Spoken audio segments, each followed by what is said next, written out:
Hello, I'm Nightmare, and welcome back to The Letter.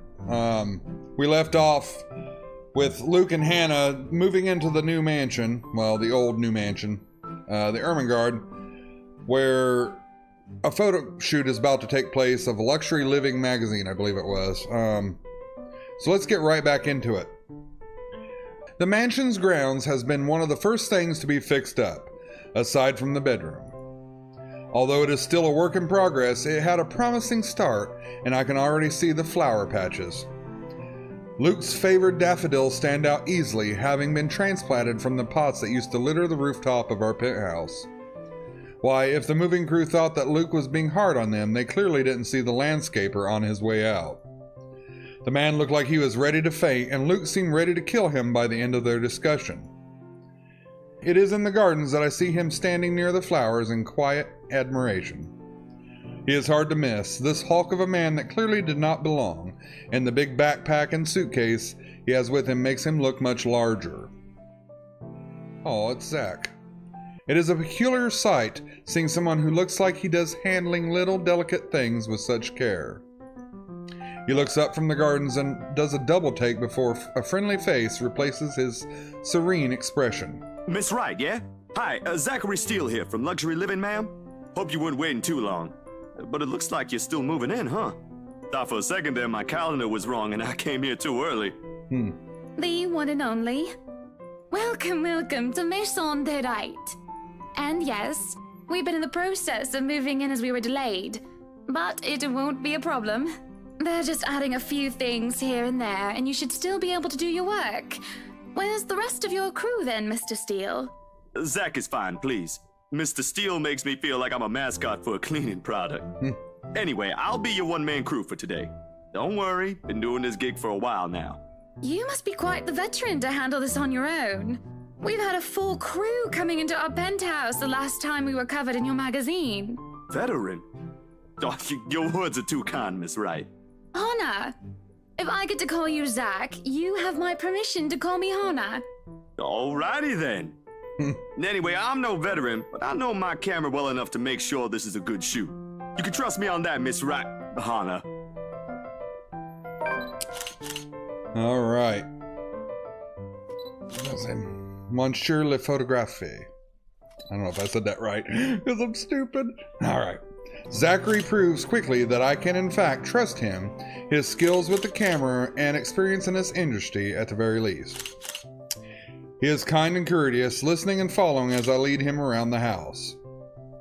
A really nice fellow, he treats our household staff well, whenever we cross paths with them. I answer his questions to the best of my ability, and he is patient enough to answer mine whenever I get curious enough. For one, I ask what the bags are for. They are quite the magician's toolkit. From inside, he had procured several small items to embellish the interior with. Bowls of fruit, lemon trays and peppermills, stacks of cookbooks, cutting boards, and glass canisters filled with colorful nuts and grains are brought into the kitchen for kitchen setting. For the bathroom, there are white towels, seashells, and decorative soaps. There are other things as well, too numerous to count, all in that large backpack and suitcase. Tricks of the trade. Softens up a room, makes a place feel more homey, and fills it up with texture. But you guys probably have better stuff I can use for this. No lights. Don't tell me all of these are just props.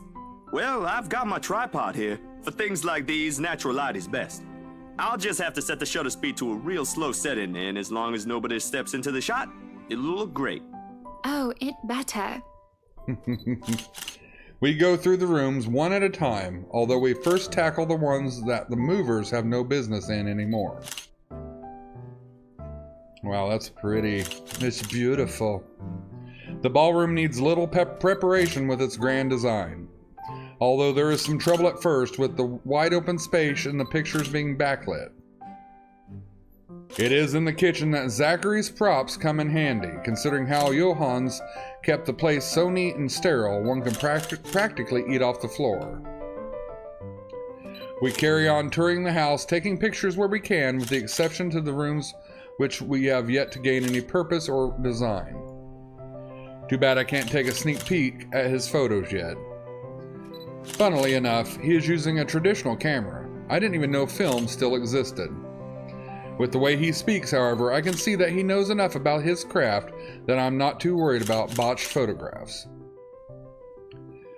I imagine photography must be cathartic for him, judging by how at ease he looks while taking pictures.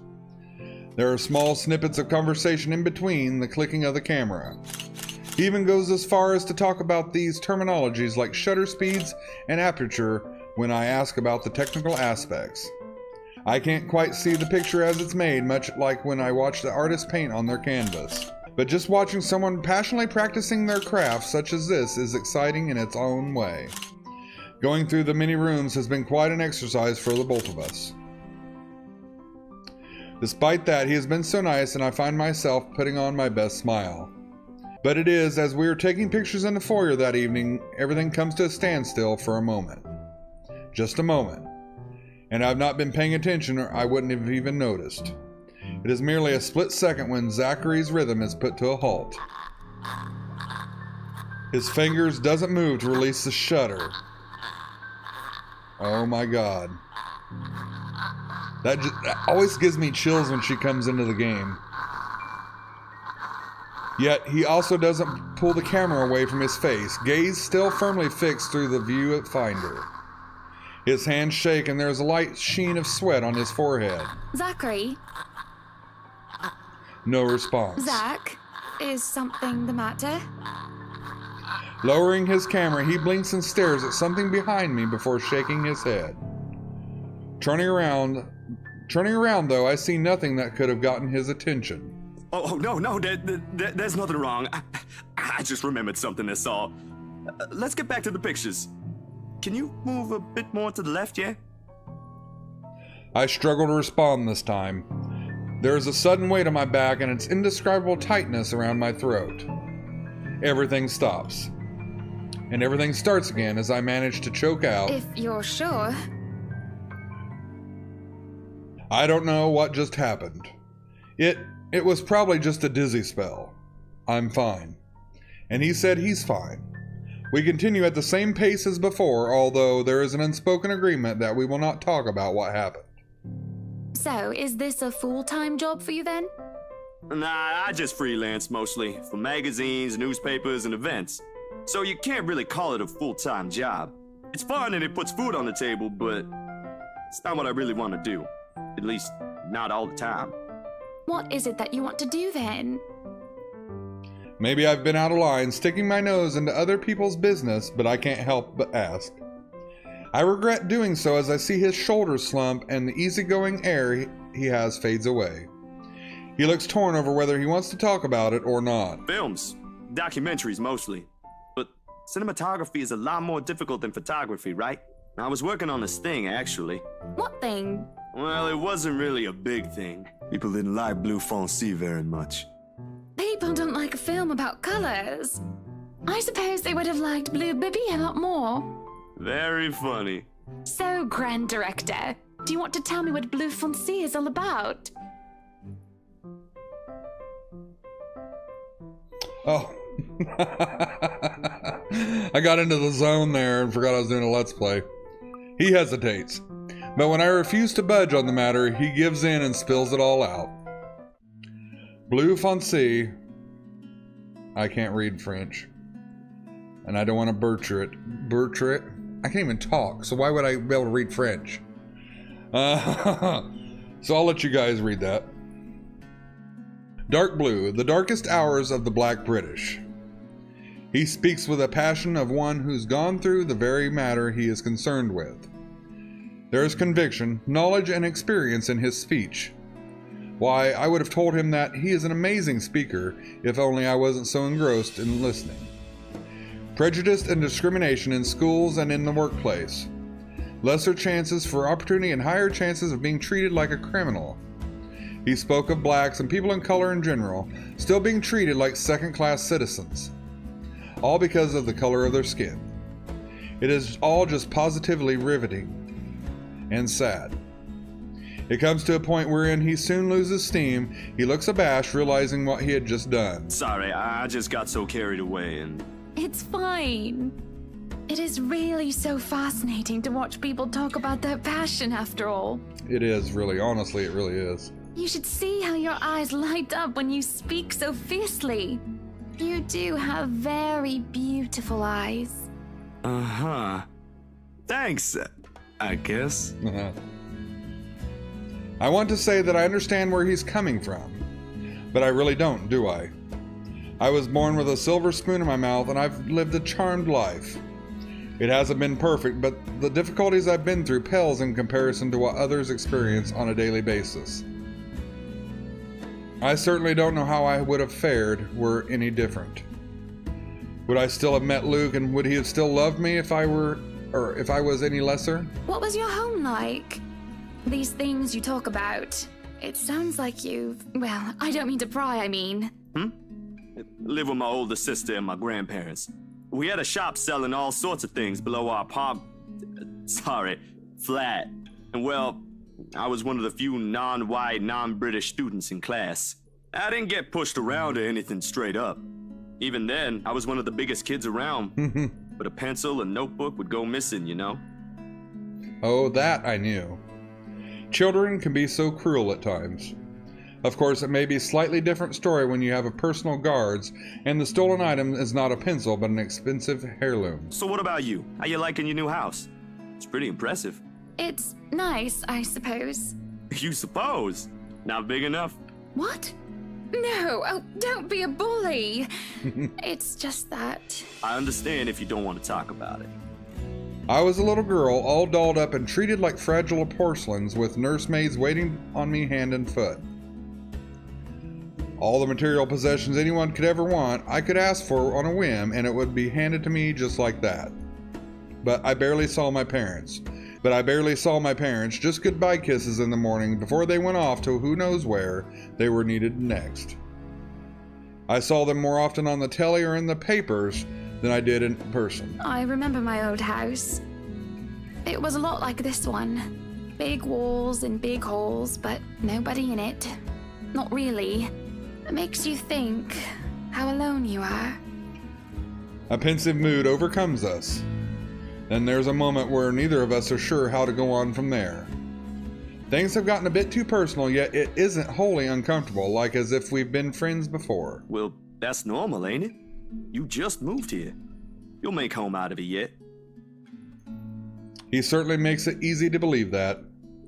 My childhood house indeed is a lot like this one. Just as large and extravagant, and just as empty. I hope he's right. So, Monsieur le Photographe, you've covered the one and only Ermengarde mansion. What's next on the agenda?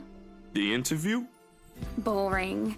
It's an interior design and housing magazine. And they want to know what Miss Wright has to say about her interior design and house. Honor Wright thinks she bought a magnificent house that she can certainly brag about. Blah, blah. Boring. You know what they should print more of? I watched an interesting documentary the other day. Bleu Foncé, The Darkest Hours of the Black British. I recommend you watch it. Those are the things that people should know about. What do they care if I use a purple or green bowl of fruit in my kitchen? People, right? Oui. People are shite. I say shite. What do you think? Do I look good with this angle? I strike a pose while he's being busy, looking taken aback for a moment, probably not expecting me to just go and say such a crass word.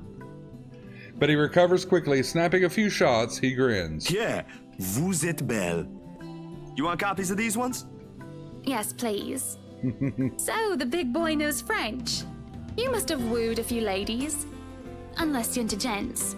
Either way, French is, after all, the language of romance. Oh, I don't know about quoting fancy poetry, but I've made lunch for a girl before, and they did like that fancy French cuisine.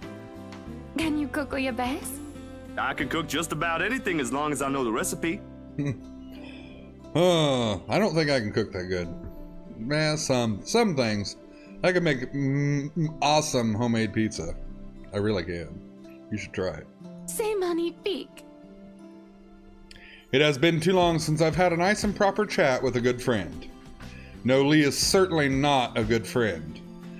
And although we've just met, Zachary is the sort of person who can probably befriend anyone. He's just a comfortable person to be around with. A bit too comfortable. All right, we're going to cut this episode here. As always, leave me a like, comment if you want to. Let me know what you think of the series so far. Be nice to one another, and we'll meet in the next episode. See you guys.